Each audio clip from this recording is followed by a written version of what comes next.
대형적으로 알려진 건 과거사 때문이라고 알려져 있죠. 과거사 문제가 아니었어도 지정학적으로 터질 수밖에 없는 문제였다고 생각합니다. 일본은 아시다시피 굉장히 그 질서와 서열을 중시하고 과거의 그런 기준 중에 하나가 이제 한미일 안보와 경제를 축으로 한 삼각 동맹이 있었잖아요. 그리고 거기에 서열은 분명했어요. 미국이 주도하고 미국의 공인하에 일본이 아시아의 맹주, 이른바 골목대장 노릇을 하는 거였는데 이제 그게 많이 흔들려요.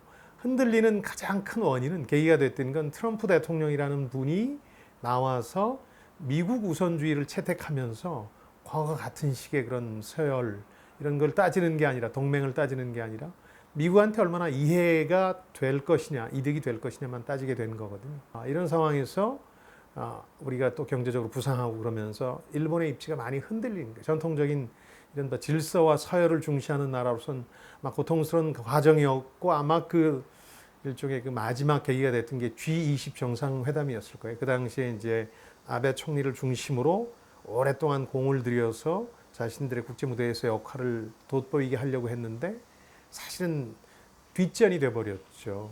기존의 질서가 흔들린다는 불만을 가졌을 거고, 그거에 대해서 일본이 아직도 한국 혹은 한국 경제에 목줄을 쥐고 있는 건 자신들이다 하는 걸 분명히 보여주고 싶었을 거라고 생각해요. 그래서 꼭 과거사 문제가 아니었어도 이 문제는 언젠가 한번 겪었어야 될 문제라는 생각이 들죠.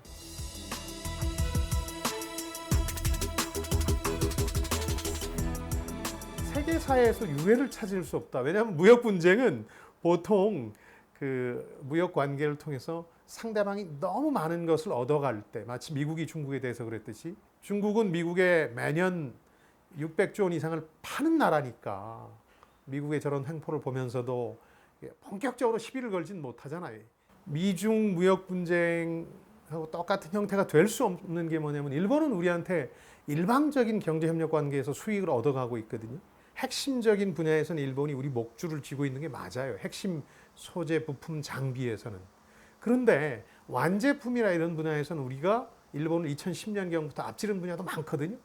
일본이 이렇게 하는 거는 확실히 단순한 경제적 이해뿐만 아니라 다른 지정학적 요소라든가 다른 요소들이 많이 개입되어 있다는 반증이라고 봐야 되겠죠. 미국의 보호무역주의, 미국 우선주의와 일본의 보호무역주의는 좀 다르거든요. 그래서 저는 국제적인 여론전에서 보면 우리 지식인들이 겁내는 것만큼 우리한테 불리하지만은 않다고 생각해요.